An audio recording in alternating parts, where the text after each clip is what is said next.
Merci à vous tous.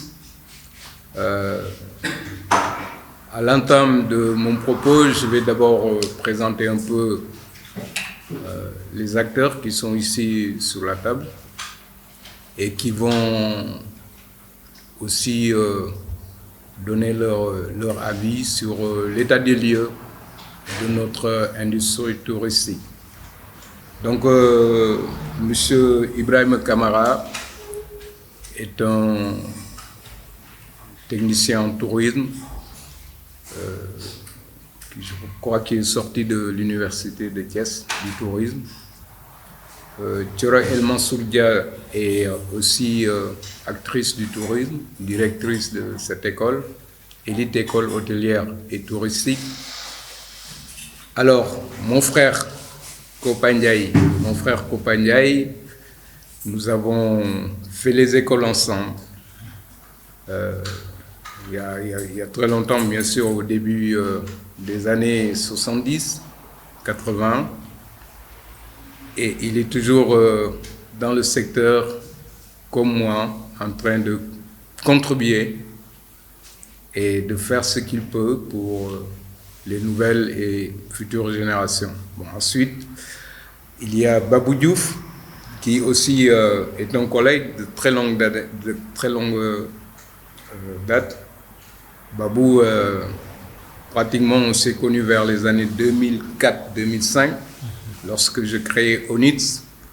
Il fut le secrétaire général de ONITS, l'Organisation nationale pour l'intégration du tourisme sénégalais. Bon, il y en avait d'autres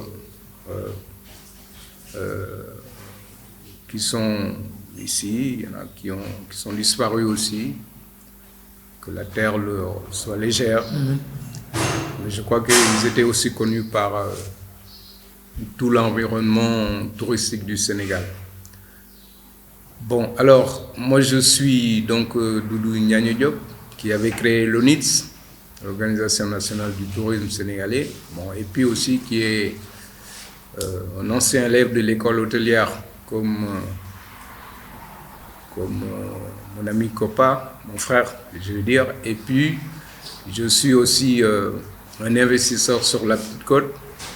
Après, je vais dire 35 ans d'expérience à l'étranger, bon, où j'ai fait quelques études et quelques expertises dans ce domaine-là. Alors, je vais aussi commencer par, puisque c'est tout à l'heure que notre pays va affronter l'Angleterre et que tout le monde sait que c'est un événementiel important et très important même pour l'économie du Sénégal, pour les Sénégalais et surtout aussi pour notre industrie touristique. Pourquoi? Parce que souvent, le tourisme est toujours associé avec sport et la plupart du temps, quand il y a un événement de cette dimension dans un pays, tout le monde sait que le tourisme, les transports, tout ça, ça grouille, ça marche. Et c'est pour ça que je vais aussi en profiter pour souhaiter le courage au Gaïndé, on va dire, de battre l'Angleterre. Voilà un peu, donc, à l'entame de mon propos, ce que je voulais dire. Et je remercie aussi, avant de commencer, mes amis qui sont ici, que je connais depuis des années et qui sont dans les médias. Bon, je crois que j'ai vraiment pas de remords de les avoir connus. Cette amitié, cet engouement qu'ils ont même pour notre secteur. Il y a M. Kamara qui est ici, qui est un grand professionnel. Bon, Babacar Ndaou, n'en parlons pas, c'est notre locomotive en matière de communication ici à Thiès. Et puis voilà, donc c'est ça. Il y a quelques élèves, anciens élèves, qui ont fait leurs 2 ans et qui sont sortis. Je crois qu'il y a Adema qui est là. Et tout à l'heure, peut-être, il va donner son petit grain de sel là-dessus parce que il fait partie des élèves qui, ma foi, avaient commencé sans aucune idée du tourisme, de l'hôtellerie, etc. Et ma foi, aujourd'hui, ils sont en train de travailler dans les hôtels. Ils ont fait aussi, la plupart d'entre eux, on va dire 90%, ont fait leur stage dans les écoles, dans les hôtels à Saly, ici à Thiès, Big Fin, Croissant Magique. Et ceci grâce à l'appui de notre vétéran, je vais dire, Babou Diouf. Babou, lui, il connaît bien le secteur touristique de la Petite Côte. C'est un des piliers. Il est enseignant. Ma foi, il fait toutes les écoles. Hein. Il va tout à l'heure se présenter. Il va se présenter mieux que si je le présente. Voilà. Bien, merci. Alors, il y a eu un appel à une communication dans le secteur touristique. Parce que comme on le remarque un peu, depuis le Covid, bon, c'est un peu le calme, hein, le calme total. Effectivement, il y a eu des problèmes sur la fréquentation de la destination en termes d'accueil. Pourquoi? Parce qu'il y a eu un facteur exogène qui est venu de l'extérieur et qui a terrassé à moitié ou plus que la moitié notre économie de l'industrie touristique. Et à peine que les hôtels, les structures commencent à respirer, à se relever, après il y a un autre événementiel exogène qui est la guerre en Ukraine, qui a fait que les hôtels sont en train de souffrir à nouveau. Pourquoi? Parce que tout a augmenté d'un seul coup. Donc, vous savez, quand vous êtes habitué à commercialiser un produit à un prix fixe, ce prix fixe est calculé par rapport aux facteurs de production. Et forcément, si les facteurs de production ont doublé ou ont triplé d'un seul coup, il y a un mal énorme pour pouvoir piloter son affaire, en termes économiques, financiers et en termes même sociaux. Pourquoi? Parce que socialement, vous allez devoir diminuer du personnel, vous allez devoir licencier, vous allez devoir restreindre certaines, on va dire, certains avantages pour pouvoir tenir debout. Ben, c'est le cas, ce qui nous est arrivé, mais je pense que, on va dire, à chaque chose dans la vie, à chaque chose qui est faite, et que c'est un mal, quelque part il y a un bien qui peut venir équilibrer. Et pour cela, on remercie le bon Dieu à cela. Pour notre pays, on tient encore. On tient grâce à l'espoir, on tient grâce à l'optimisme même de dire que c'est un pays vivant, c'est un pays qui a de l'avenir, c'est un pays qui a des potentialités qui sont là et qui sont avérées. Et tout ça, peut-être on peut en revenir dans la suite. Donc, moi je pense que le tourisme va se relancer. Pourquoi? Parce qu'au niveau... j'ai fait un peu de prospect aujourd'hui dans les marchés émetteurs, au niveau de la France par exemple, parce que toujours c'est notre pays de repère sur les marchés émetteurs en Europe, parce qu'on nous a dit que 80% des clients qui viennent, c'est le marché émetteur français qui nous le fournit. Donc c'est pour ça que je peux me permettre de donner quelques informations recueillies là-bas. Et aujourd'hui, le Sénégal est un pays en termes de prix compétitif. Vous allez dans les agences de voyage, les vendeurs de produits de chez nous, bon, ils affichent des prix plus bas que les autres, par exemple plus bas que le Maroc, que l'Égypte, que en fait nos concurrences de proximité. Et donc c'est une aubaine pour nous d'en parler un petit peu pour informer, pour que cette information puisse accéder aux acteurs locaux. Quand je dis bien les acteurs locaux, maintenant c'est tous les producteurs, c'est tous les investisseurs, hein, tout le monde confondu, c'est celui qui a son hôtel, celui qui a son auberge, celui qui a sa structure, son infrastructure dans le pays. Bon, vous savez que, comme je l'avais dit tout au départ, il y a quelques années, moi j'avais dit il y avait le tourisme intégré et il y avait le tourisme, on va dire, entre guillemets, multinational, hein, qui a investi sur les grosses entreprises où leur marché émetteur ou leur clientèle se trouve dans les marchés émetteurs occidentaux. Alors que l'intégré, lui, il est en milieu rural et puis qu'il n'est pas branché sur un circuit touristique, un circuit de distribution touristique. Parce que vous savez, hein, le tourisme, c'est des circuits de distribution suivant les parts de marché dans les localités et suivant aussi les produits touristiques. Et donc, Dieu a fait que dans notre pays, nous avons pas mal de produits touristiques. Nous avons aussi une offre touristique qui est enviée, qui a une notoriété dans la localité subsaharienne. Donc ça, c'est une évidence, malgré les difficultés, malgré les compositions des fois un peu incongrues, mais c'est la vie, c'est comme ça. Le Sénégal a sa chance. Et puis, tous les acteurs sont soudés pour faire face à cela et y arriver.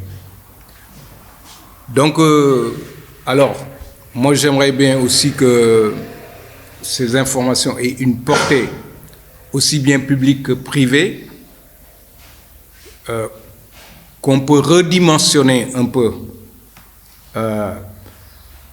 peut-être la manière de faire la promotion, parce que dans notre pays aussi, on a l'habitude de faire les mêmes choses, même s'ils sont positifs, hein, on a l'habitude de faire la même chose, mais s'il faut améliorer dans l'industrie touristique, je crois qu'il faut aussi innover. Il faut innover, et comme on va aller maintenant dans, on va dire, une propulsion économique, tout de suite après tous ces événementiels qui sont en train de se passer et qui sont négatifs et néfastes pour notre secteur, je crois que nous allons aller dans une puissance économique, en tout cas dans l'industrie touristique, parce que notre pays est à la portée d'opportunités économiques, bon, via nos ressources naturelles, via nos proximités aussi par rapport aux marchés émetteurs.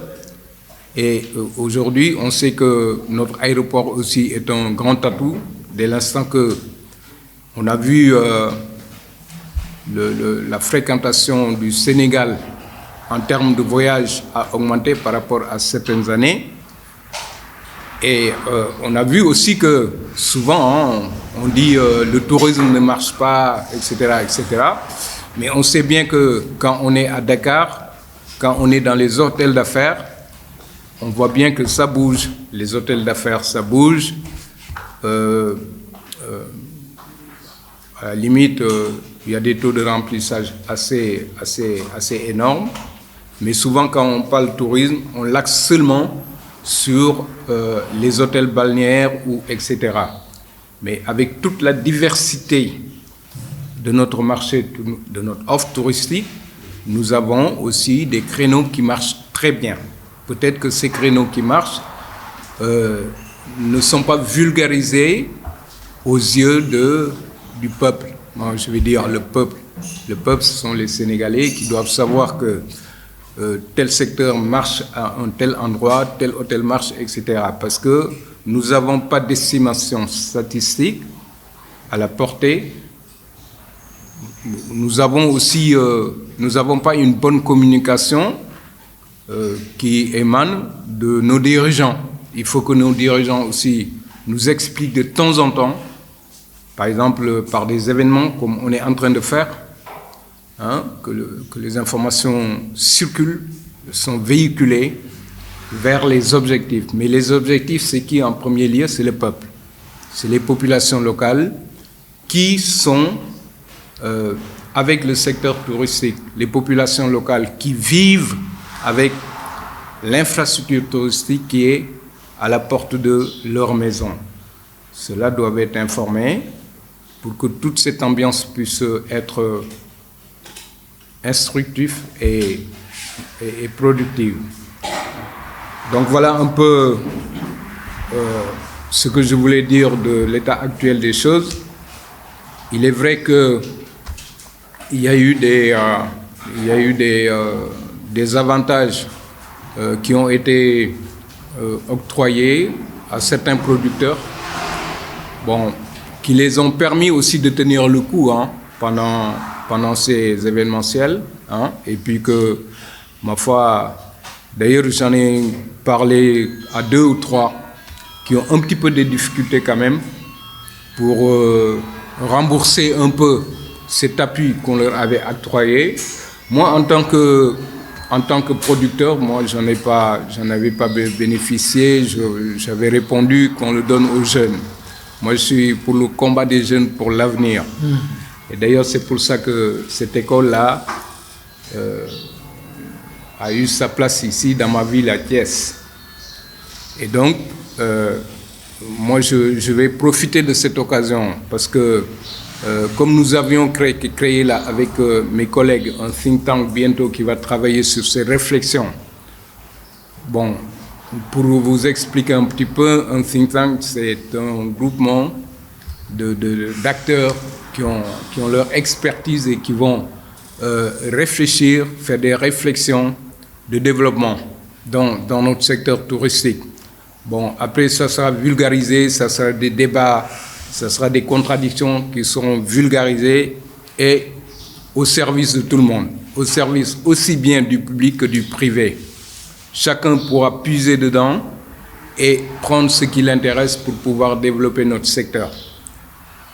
Et donc, pour revenir sur un petit peu la promotion du tourisme, bon, je pense que ces petites entreprises pour la relance maintenant, hein, la relance après tous ces impacts négatifs et qui sont exogènes d'ailleurs, hein, qui nous viennent de l'extérieur, et c'est là où peut-être que l'État du Sénégal peut essayer d'aménager, parce que j'en ai parlé à 2 ou 3 qui ont quand même des difficultés, bon, d'aménager un petit peu peut-être si bien entendu, c'est l'argent des Sénégalais. Hein.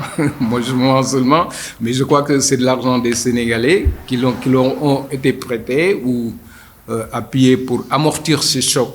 Mais comme ce sont des entreprises aussi qui ont des employés, et ces employés aussi, ça peut être des cas sociaux, parce qu'ils ont des familles, bon, peut-être faire une table rase pour accompagner la relance, parce qu'il y aura une relance aujourd'hui qui va se faire, c'est inévitable. Et puis aussi que notre pays va dans le sens où bientôt il y aura des investissements. Moi j'ai dit cette école c'était très bien, c'était venu au bon moment. Pourquoi? Parce que bon, on sait bien que ça se développe à l'AIBD, hein. On sait que tout autour là, comme dans tous les pays du monde qui évoluent, et parce que le nôtre est en train d'évoluer aussi. Bon, je pense qu'il y aura aussi des infrastructures touristiques autour des aéroports. On ne peut pas faire un grand aéroport, on ne peut pas mener une politique qui va prétendre d'en faire un hub international et puis ne pas programmer des hôtels d'accueil de qualité à proximité de l'aéroport. Sinon, ça ne sera pas possible. Voilà, on peut donc ramasser ce que je voulais un peu dire sur l'état des lieux de notre secteur et puis ce que je souhaite aussi que cela devienne dans les années à venir pour les générations futures. Voilà, merci.